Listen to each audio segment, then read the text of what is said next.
mbokk yi asalaamaaleykum ñoo ngi nuyu mbokki journaliste yi fi teew yépp di nuyu sénégalais yi ñuy suivre jamono ji amaana sax ñu ci bëri en direct waaye di nuyu bépp sénégalais boo xam ne di nga jot ci jotaay bi moo xam léegi moo xam ci beneen jamono. dañoo yootoon ndaje bi pour waxtaan ak sénégalais yi ci li nga xam ne moo jëm ci jafe-jafe yi am ci réew mi rawatina nag jàngoro ju bon ji nga xam ne lëmbe na àdduna ñu koy wax Covid-19. fan yi yëpp nag mun naa ne sax ay semaine sénégalais yu bëri jokk nañ ñu sàkku ci ñun ñu àddu jëm ci situation réew mi loolu ñaar lay firnde bu ci njëkk mooy sénégalais yi lenn ci sénégalais yi am nañu yaakaar ci ñun te ñu ngi déglu suñu kàddu loolu responsabilité bu rëy la ci ñun. ñaareel bi mooy wane na ni njàqare am na mooy askan wi jaaxle na te it fi mu yaakaare woon wallu walla fu mu yaakaare woon ay tontu ci laaj yi nga xam ne moom la yor ba léegi tontu jibewu foofu. kon jël nañu suñu temps parce que jàpp nañ ni mbir mu sérieux la du loo xam ne da ngay jóg rekk wax ci ndax li mu dajale walla li mu la dajale ci gëstu ak ci ay xeetu xam-xam moo bari.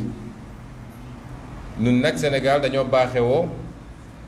léeg-léeg ñu ne sénégalais moom spécialiste la ci lépp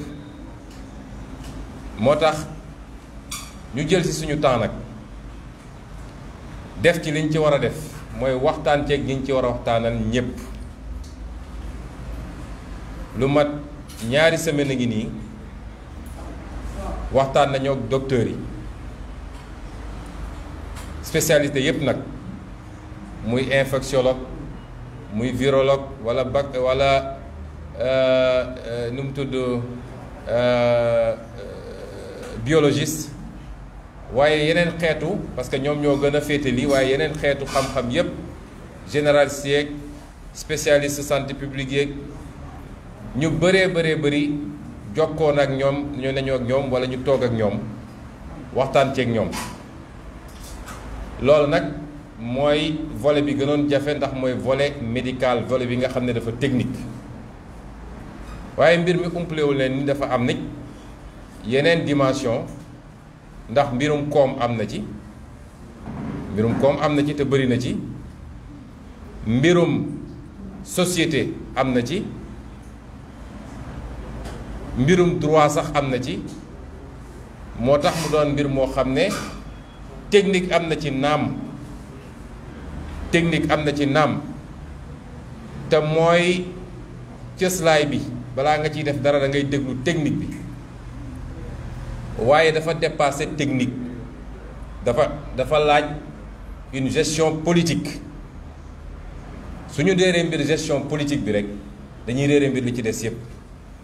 santé publique benn dimension la ci les politiques publiques boo xam ne dañ koy dénk ay autorités publiques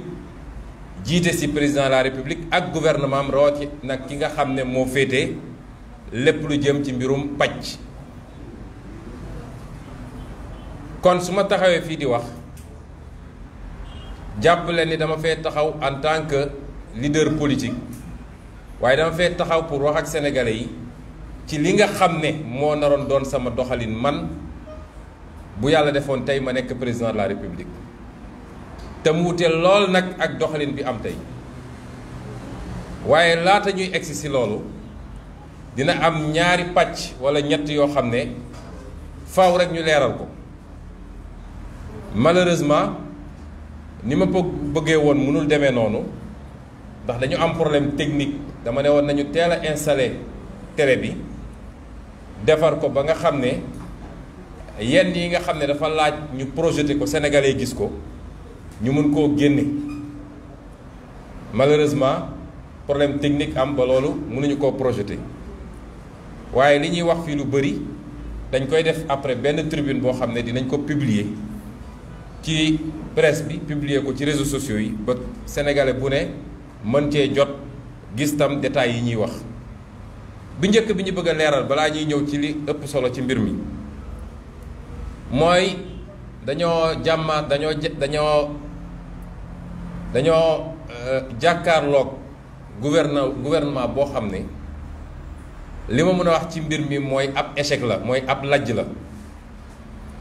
waaye dafa di lajj boo xam ne nag du lajj bu bett kenn, lajj la boo xam ne dafa mel ni dañ ko programmé woon. bi ma ñu bëgg a njëkk a leeral mooy ñoom bàkku nañ fii ne ñoom ñoo gën a baax résultat ci àdduna ci ni ñu gérer coronavirus bi ba sax dem nañu ba ay gouvernement américain wala xamu ban organisation internationale di leen féliciter. barki démb rek dégg naa benn journaliste waxaat ko di ko laaj benn médecin. loolu amut li am mooy septembre 2020 dafa am benn journal américain, ab journal laa wax de pour wax leen ni ñuy manipuler opinion bi ak ni ñuy wëlbatee mbir yi pour jaay seen bopp ak wax lu dul dëgg. journal boobu mi ngi tudd USA Today. journal boobu dafa bind ne Macky Sall et son gouvernement peuvent être classés parmi les deuxième ou le deuxième mondial et premier en Afrique sur la gestion de la Covid-19. ab journal la ko bind mënoon na doon journalu Sénégal gi mënoon na doon journalu Bénin mënoon na journal feneen yàlla dafa def mu doon journalu américain. gisuma lu mu ëppalee journalu keneen nag ndax day gëstu rek xool bind ñu jël loolu daal koy yëkkati fu yeggal ko fu mu yeggul. léegi su dee yow journal bindoon na septembre 2000 ne yaa gën a baax les résultats ñu ñëw tey juillet 2021 fu ñu natt nga nekk fan ci ndatte wala nga nekk fa ci ndaar yi li may wax dama koy firndeel ak ay statistiques yoo xam ne yu ñu liggéey la te lii moom laa bëggoon projeté ministère mënu koy weddi virgule ci li may wax fii su ko bëggee weddi it mën nañu def débat public ci li may wax nii parce que ay chiffres la yoo xam ne chiffre officiel la du chiffre Ousmane Sonko inventé wu ma ko chiffre officiel la yoo xam ne statistique mondiale mi ngi ci waaye statistique par pays mi ngi ci statistique par zone mi ngi ci boo jëlee zone bi ñu bokk ñun muy zone u CEDEAO ñun CEDEAO la ñu bokk CEDEAO fukki réew ak juróom la fukki réew ak juróom soo defee statistique u CEDEAO yi ma jox leen statistique yi li mu joxe ci lu gaaw a gaaw boo jëlee premier point bi ñu wax ko taux de test par rapport à la population par pays mooy soo jëlee réew mu nekk nu mu toll ñaata nit dafay dund nga natt ñaata test la ñu def pour natt jàngoro bi pour xool ku ko am ak léegi ku ko am ak ku ko ñàkk boo jëlee loolu te chiffres yi may joxe mooy chiffres yi nga xam ne mise à jour au 18 juillet 2021 la mooy ci weer wii daanaka fukki fan ak ñaar ci gannaaw soo jëlee chiffres yooyu lañ lay wax mooy Sénégal mooy 8e sur 15 8e avec un taux de test rapporté à la population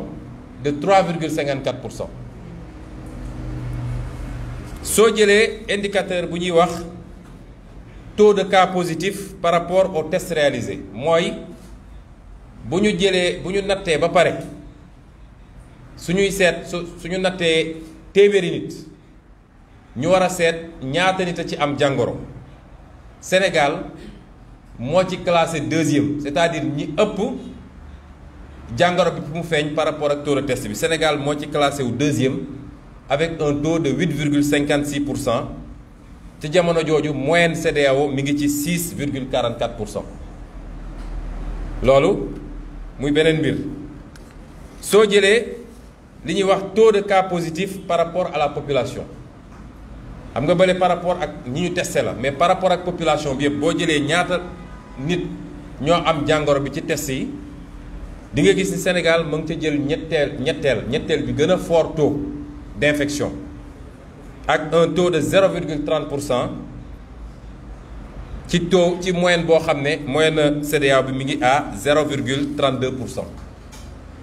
boo jëlee li ñuy wax ba tey taux de décès par rapport au cas positif mooy boo jëlee ñi jàngoro bi jot ñëpp ñaata la ci seen bakkan jaare foofu boo ko jëlee Sénégal mu ngi classé wu 5e bokk na ci ñu ko ëpp 5e ci 15 pays 5e ci fukki réew ak juróom ak un taux de décès de 2,34%. mooy ñi jàngoro bi dal téeméer boo jël am na ci ñaar ak genn wàll su dee mun nañu wax genn wàllu nit ñoo xam ne jàngoro gi faat na leen donc ñun ñoo ci classé 5e ci jamono joo xam ne moyenne CEDEAO bi nee naa la ñun ñu ngi ci 2,34 moyenne CEDEAO bi di 1,31 1,31 boo jëlee taux de décès par rapport ak population bi mooy nombre bakkan yi rot ci Covid bi nga natt kook population générale bi ñun 16 millions lañu boobu boo ko jëlee Sénégal moo jël premier mooy ñoo ci ëppale ñëpp avec un taux de décès de 0,0071% alors que moyenne CEDEAO bi mi ngi 0,0016%. boo jëlee taux de cas sous traitement par rapport au cas positif mooy ñi nga xam ne bu ñu leen nattee ba pare ba gis ni ñii dal na leen ñii nga xam ne ñu ngi leen di faj par rapport ak ñi am cas positif Sénégal it 4e la ci placé wu avec 14,52% de taux de traitement de cas sous traitement alors que moyenne bi mi ngi à 4,51%. yeneen ak yeneen parce que damay bañ statistiques yi guddal mbir mi trop mais li ma bëggoon firndeel foofu rek mooy li ñuy wax sénégalais yi amut te lii ay chiffres la yoo xam ne man binduma ko créé ma ko dinaa leen jox sites yi ngeen ko mën a jëlijee yépp muy sites yi centraliser les données au niveau mondial ak au niveau sous-régional. loolu dafa bokk ci seen façon défini mooy fexe ba sëlëm sénégalais yi ñoo fi gën a rafet ñoo fi gën a baaxle ñoo fi gën a fekk dara amu ci. ñaareel bi ma bëgg a waxtaan nag jëme ci mooy jàngoro gi delsi na te am na doole li koy firndeel mooy ñaareel yi nga xam ne bëggoon naa ko exposé te malheureusement situation bi mayuñu ko suñuy comparer les 3 étapes mun nañ ne ñu ngi ci 3e vague nag mooy mbir mi bu demee ba commencé egg benn niveau bi ñu ne am na doole trop dañuy considérer ni benn vague bu bees ñëw na ci diggante vague yi day am ay période yoo xam ne période accalmie la man jëluma vague yi mooy période pic yi waaye dama jël ay période yoo xam ne mun nañ ko natt ak ni ñu gérer crise bi. première période bi mooy boo jëlee du 2 mars 2020 ñëpp fàttaliku nañ ni 2 mars 2020 la mbir mi déclenché wu fii Sénégal 2 mars 2020 ba 27 septembre 2020 ñu ngi def 181 000 dépistages 181 000 la ñu def état du Sénégal ñu gis 14 900 cas mu doon taux de positivité de 8%. taux de positivité de 8%. loolu jox ñu am ci 308 décès période boobu mu wax leen ni 7 mois la 7 mois yi 308 décès lañ ci am loolu day joxe taux de létalité mooy ñi nga xam ne seen bakkan faatu na ci par rapport ak ñi mbir mi daloon day joxe taux boo xam ne 2% la 2%. ñu dellu si ci deuxième période bi nga xam ne mën nañ ne door na ci 25 mi ngi doore ci 28 septembre 2020 dem ba 26 avril bii passé période boobu boo ko jëlee juróom ñetti weer la 8 mois ñu def ci 304 000 tests li muy wane mooy presque doublé nañu niveau test yi 304 000 tests yooyu joxe 25 000 cas fële dama ne woon 14 000 cas la fii ñu ngi 25 000 cas 25 000 cas yooyu day joxe moom it taux de positivité de 8%. ñu am en moyenne 31 cas graves par jour première période bi ñu ngi amoon 30 cas graves par jour loolu joxe 796 décès mooy 796 bakkan rot na ci li ñu am ci ay statistiques yu wóor nit ñi corona bi moo leen rey parce que mbirum corona dinaa ci dellu si wax ji bëri na ci nee nañu bëri na ñoo xam ne ñu ngi ciy dee te demuñu ci hôpitaux yi mais xam nga loolu du loo mën a prouver li nga mën a prouver mooy li ñu la jox ci statistique nga xam ne ministère de la santé moo koy joxe bés bu ne la ca des njort lañ ciy mën a am parce que boo gisee yenn mandarga yi mun nga am njort buñ la nee it ñi ngi doon suul en moyenne nangami nit par jour waaye fan yi yokku na ba doublé na mun nga am njort ni ku dem corona bi la waaye amul kenn ku ko mën a wax avec exactitude parce que ku demul hôpital ñu dépisté la kenn amul sañ-sañ ne obligatoirement lii la waaye mën nañ ci am njort loolu nag 796 cas décès yooyu dafa joxe benn taux de positivité de 3%. Donc 3% la woon fële 3% la fii it nga ñëw nag période bii ñu nekk nga xam ne ñun ñu ngi ko dooree 27 avril 2021 ba bés bii ñu nekk période bii nga xam ne dafa méngoog variant delta bi ñu ne dafa xaw a aay gaaf wala dafa xaw a gën a soxor période boobu ba bi ñuy arrêté suñuy statistique ñun ñeenti fan ci gannaaw muy le 24 juillet 150 000 tests 150 000 tests la ñu defoon 150 000 tests ci ñeenti weer donc boo ko bëggoon natt ak période bu jiitu nga xam ne 8 mois la woon da ngay multiplier 150 000 par 2 da lay jox 300 000 tests bu leen fàtte ni 300 000 tests la ñu amoon ci période boobu donc ñu ngi ci même tendance bi 300 000 tests mu joxe 16 400 cas donc li ñu ci mën a gis mooy cas yi yokku na ndax fële sur 8 mois on avait 25 000 cas bii sur 4 mois on a 16 000 cas soo ko multiplié woon par 2 su dee tendance bi dafa maintenir on aurait été à 32 000 cas donc cas yi yokku na ñëpp gis nañ ko loolu joxe taux de positivité de 11%. kon taux de positivité bi yokku na c'est normal parce que cas yi yokku na fële 8% la woon fii 11%. waaye soo jëlee statistique gouvernement bi rek nombre de cas graves yi en moyenne dafa wàññeeku parce que fële 30 cas graves la ñu doon en moyenne waaye fii ba bi ñu koy arrêté ñu ngi 13 cas graves en moyenne 13. ñu am ci 164 décès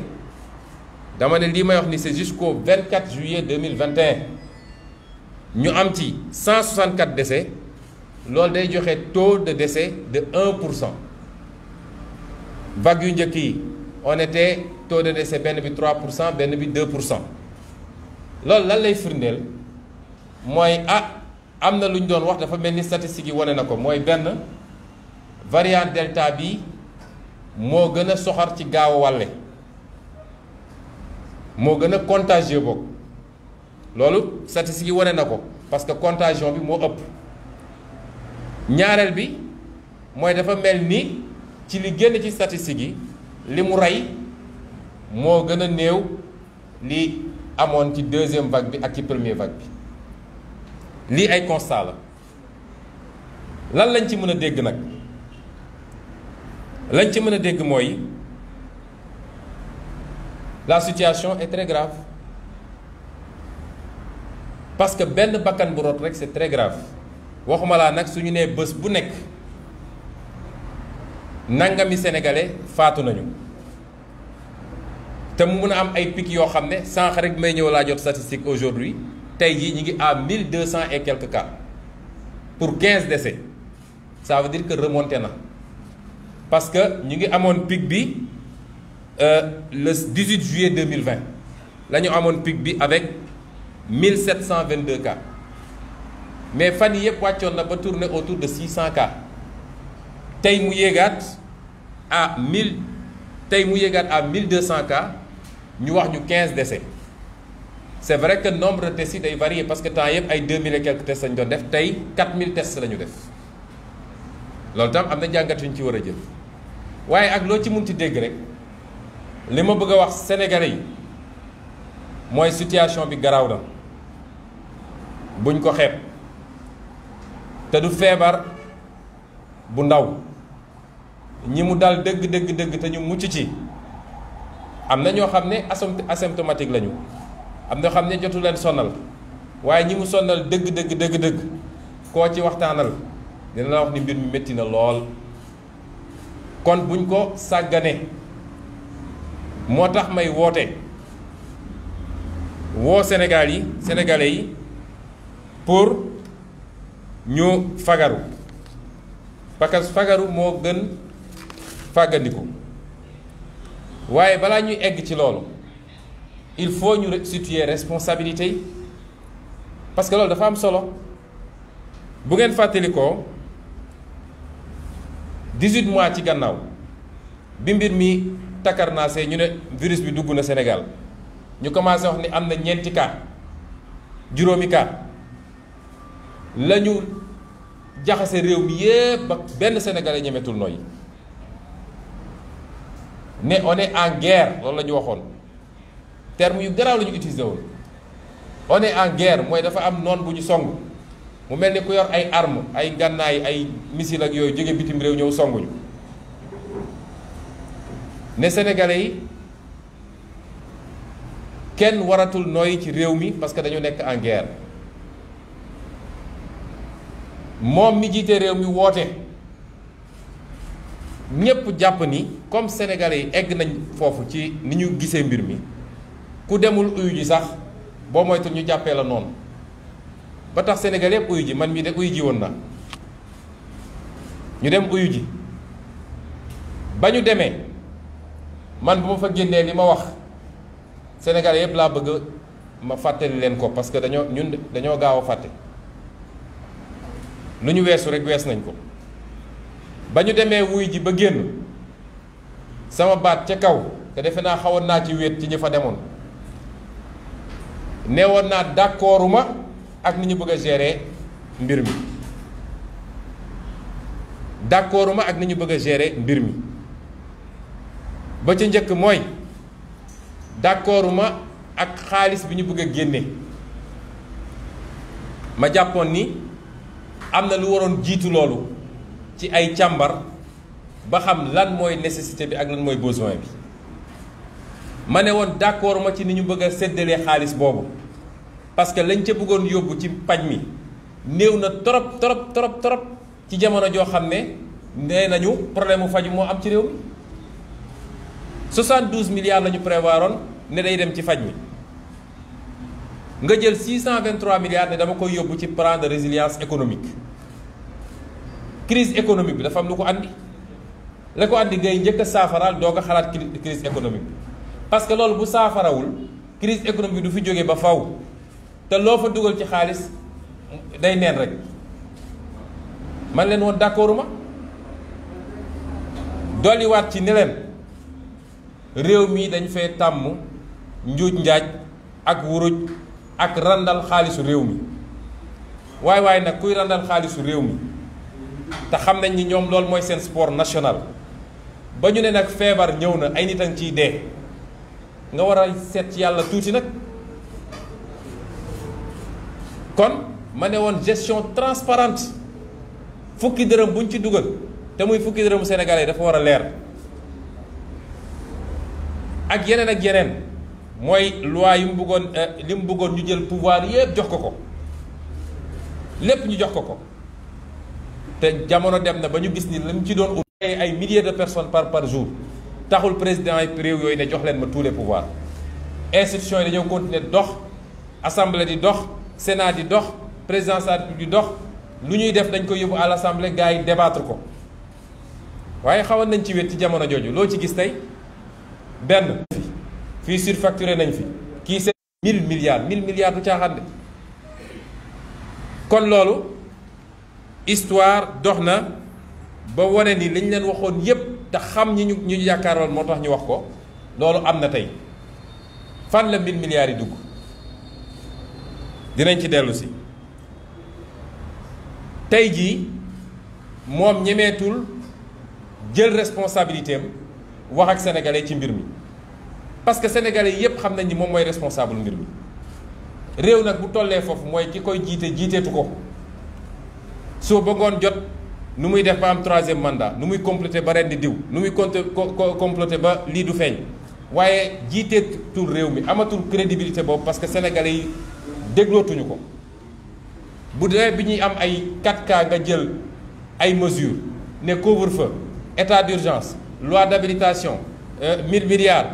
tey ñuy am ay milliers de cas ñemewoo génn wax ak sénégalais yi. lan moo xew ci diggante bi mooy crédibilité mooy gouverner doole gouverner wu